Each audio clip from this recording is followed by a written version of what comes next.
le président de la République a souhaité faire des propositions. Il a fait des propositions avec l'énergie que nous lui connaissons tous et il a convaincu l'ensemble de ses collègues du G20 de se réunir à Washington sous l'autorité et à l'invitation du président des États-Unis pour tout simplement ramener un peu de mesure dans cette hubris et remettre un peu les choses à leur juste place. Et à cet égard, la finance islamique présente bien des avantages, en ce qu'elle condamne la spéculation et en ce qu'elle condamne le hasard. Plus précisément, le garar et le massir, qui sont l'un et l'autre néfastes, qui ne sont pas les bienvenus dans la finance islamique. Et notre crise, celle que nous venons de vivre, a clairement mis en relief une spéculation qui s'est emballée au-delà de tous les excès et un hasard qui est présent de manière excessive, sans aucun doute, sans plus avoir aucune relation avec la réalité. On le voit très bien dans l'augmentation soudaine, brutale, du cours des matières premières, notamment de l'énergie, et puis la baisse tout aussi soudaine, tout aussi brutale et tout aussi inexpliquée. Nous avons essayé de comprendre ces mouvements spéculatifs et nous nous sommes les uns et les autres, qu'il s'agisse de la Banque centrale européenne, du Fonds monétaire international, des autorités des différents États, nous nous sommes bien souvent heurtés à une grande opacité, à une grande obscurité. Et c'est bien pour cette raison qu'avec le président de la République en France et avec le président de la République en qualité de président de l'Union européenne, nous souhaitons convaincre nos partenaires de la nécessité tout à la fois de la transparence et de la responsabilité au cœur de systèmes où aujourd'hui plane plus souvent l'opacité et la fragmentation de la responsabilité en même temps que l'atomisation des risques. Je souhaite évidemment vous convaincre non seulement de cette extraordinaire détermination à convaincre et de notre bonne volonté pour engager ce combat-là, qui nous paraît déterminant, mais ce serait mentir que de vous dire que je ne suis là que pour cela. Je souhaite évidemment vous convaincre de ce que Londres n'est pas le seul point de passage obligé de la finance islamique, quelque respect que l'on ait pour cette grande place, mais que Paris est aussi une grande place financière et qu'en matière de finance islamique, nous sommes très désireux d'accueillir ceux d'entre vous ou ceux d'entre vos clients qui souhaiteriez une alternative. Alors, nous avons déjà engagé un certain nombre de travaux. Avec le sénateur Marini, nous avons, vous le savez, depuis maintenant quelques mois, engagé la réflexion sur les obstacles qui s'opposent à la finance islamique et nous l'avons fait au sein du haut comité de place que j'ai lancé il y a maintenant 18 mois.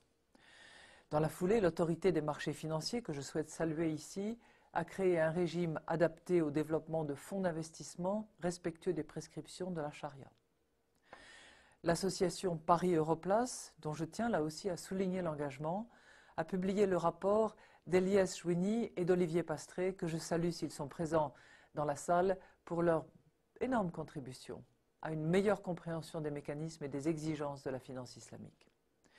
Enfin, votre rendez-vous désormais annuel est également témoin de cette mobilisation collective. Mais je suis déterminé à ce que nous allions plus loin. J'ai constitué auprès de moi, depuis le mois de septembre, un petit groupe d'experts en matière juridique et fiscale.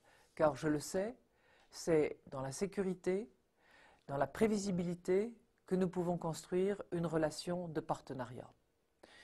Aucune opération de finance, qu'elle soit islamique ou autre, ne verra le jour, ne prospérera sur notre territoire si les opérateurs sont d'une certaine manière incertains sur les contours juridiques et sur le régime fiscal qui s'applique à leurs opérations. Alors, pour disposer d'un cadre juridique et fiscal à la hauteur de vos espérances et à la hauteur de nos ambitions, je vous indique que je publierai d'ici la fin du mois de décembre, c'est-à-dire avant la fin de l'année fiscale, les instructions qui viendront, d'une part, confirmer l'absence de prélèvement à la source et la déductibilité de la rémunération versée par les soukouks, ainsi que la neutralité fiscale à l'occasion des opérations de Murabaha. Je crois que ces différents éléments, absence de prélèvement à la source, déductibilité et neutralité fiscale, sont trois éléments forts, sécurisants, je l'espère, pour vous engager ou pour vous convaincre d'engager vos clients à considérer la place de Paris comme une place d'accueil pour la finance islamique. Je proposerai également, et je crois que cela sera utile, non seulement dans ce domaine mais en d'autres, un certain nombre d'aménagements au régime de la fiducie qui peut jouer un rôle important dans le développement de la finance islamique sur notre territoire. Il n'y a pas que le trust, il y a aussi la fiducie. Nous avons mis la fiducie en place dans notre droit l'année dernière. Nous devons peut-être l'améliorer à la marge, le raffiner pour qu'il soit tout simplement un instrument juridique utile.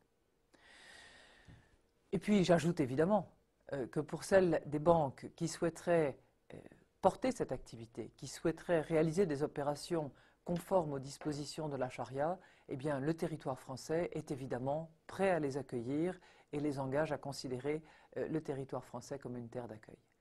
Voilà, mesdames et messieurs, ce que je souhaitais vous indiquer, vous faire part de notre satisfaction de vous réunir à Paris, vous engager à considérer la place de Paris comme une véritable place d'accueil, ouverte à vos réflexions, ouverte à vos suggestions.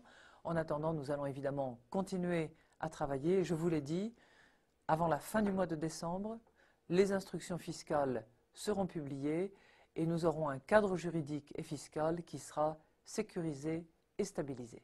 Je vous remercie et je vous souhaite d'excellents travaux.